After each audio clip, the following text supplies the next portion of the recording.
देश विदेश की सच्ची खबर सच के साथ।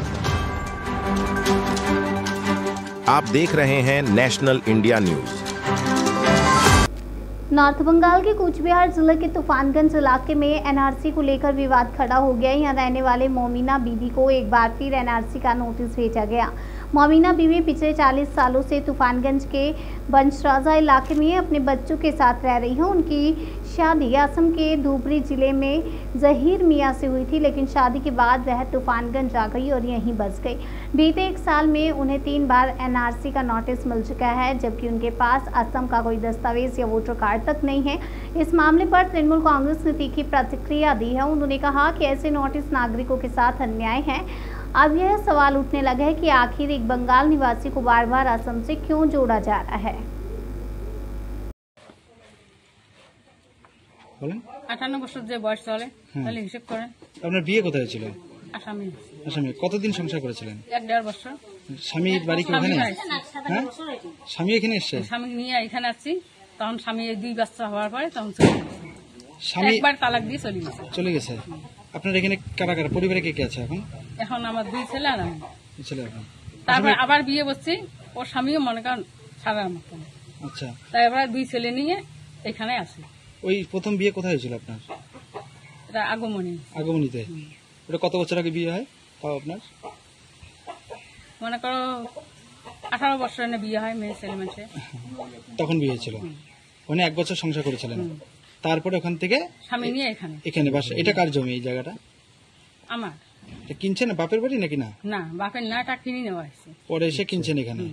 আচ্ছা, এখানে এসে কি করতো স্বামী? স্বামী এমনি এখানে কৃষি কাজ করছে। তারপরে স্বামী তালাক দিয়ে চলে যায়। এখন এই নোটিশ কতদিন আগে আসে আপনার? একটা আছে 3 মাস আগে। তার আগে আসছে, তো আমি হিসেব রাখি না, মূর্খ মাঠে হলো, জানিও না তো। আচ্ছা, কালকে কি পুলিশ আসছে? 3টে আছে না। পুলিশ কবে আসে? কি নোটিশটা কবে দিয়েছে? নোটিশটা 3 মাস আগে দিয়েছে। কালকে কি আসছিল কেউ? আচ্ছা, লোক আসছে, কিন্তু এমনি বলে গেছে, বলে লোক আসবে এই জায়গায়। আচ্ছা, ওই থানারটাই পুলিশ আসবে। কি বলে আসে? পুলিশ এসে কি বলে? ওই যে তোমার ধরবে আর আসবে, তোমার হাজির হন না। ও, হাজির হন না জন্য পুলিশ এই কথা বলেছে। কোথায় হাজির হতে বলছে? ধুবড়িতে। আচ্ছা, এটা কি আতঙ্কে আছেন এখন? হ্যাঁ, এখানে কি ভোট দিচ্ছেন? এখানে তো আমার ভোট হয়। এখানেই ভোট হয় আপনার? কে কে আছে? আসামে তো আমার একবার ভোট হয়নি। আসামে একবার ভোট দেননি? কে কে আছে পরিবারে এখন? কে কে আছে? 2 ছেলে আছে, বউ আছে। এদের নিয়ে আপনার সংসার? আপনার বয়স কত এখন তাহলে? 58 বছর চলছে। আপনার নাম? মমিনা বিবি। জায়গাটার নাম? বাসাজা। 2 বাসিন্দার কাছে ইতিমধ্যে এনআরসি নোটিশ রয়েছে। এবার হচ্ছে তুফানগঞ্জে এনআরসি নোটিশ এলো, কি বলবেন বিষয়টাকে নিয়ে?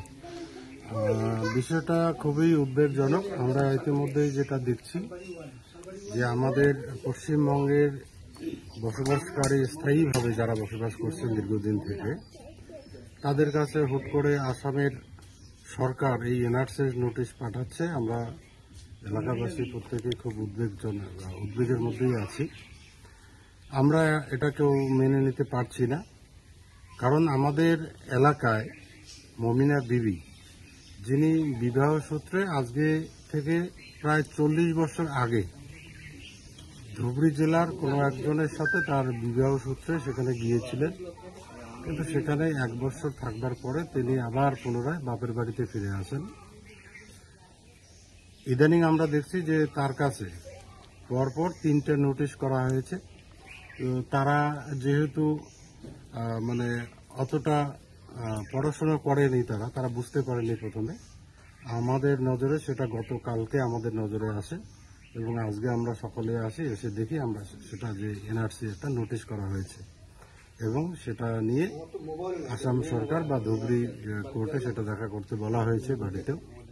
তো আপনারা জানেন যে ইতিমধ্যেই আমাদের মমতা বন্দ্যোপাধ্যায় ঘোষণা করেছেন যে আমরা পশ্চিমবঙ্গের মাটিতে আমরা কোনোদিনই এই এনআরসিকে আমরা মানব না, এবং বিশেষ করে আসামের সরকার যেভাবে আমাদের পশ্চিমবঙ্গের মানুষকে হেনস্থা করছে, আমরা এর তীব্র প্রতিবাদ জানাই এবং আমরা আগামী দিনে এর বিরুদ্ধে আমরা লড়াই করব।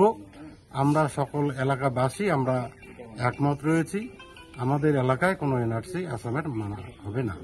আচ্ছা, এনারাও জানাচ্ছেন যে এনারা আসাম যাবেন না। না, অবশ্যই তারা কেন আসামে যাবে, কারণ সে একবার গিয়েছিল, সে গিয়ে এসে, কিন্তু যাওয়ার পূর্বেও তো সে এখানকার স্থায়ী বাসিন্দা ছিলেন, এখান থেকে বিবাহ সূত্রে তিনি আসামে গিয়েছিলেন। তো আসাম থেকে ফেরার পরে আজকে প্রায় 35 বছর পর, 40 বছর পর তার নামে আসাম সরকার কিভাবে এনআরসির নোটিশ করতে পারে? কারণ তিনি এখান থেকে যখন বিবাহ সূত্রে সেখানে গিয়েছিলেন তখনও তার এখানে ভোটার কার্ড বা আধার কার্ড, এখানকার সার্টিফিকেট সমস্ত কিছু ছিলেন। তাহলে তাকে হুট করে তাকে আসাম গভর্নমেন্ট কি করে এনআরসির নোটিশ দিতে পারে? এটাই আমাদের প্রশ্ন। কি নাম? মানিক বর্মন, সভাপতি, তুফানগঞ্জ 2 নং ব্লক, তৃণমূল যুব কংগ্রেস।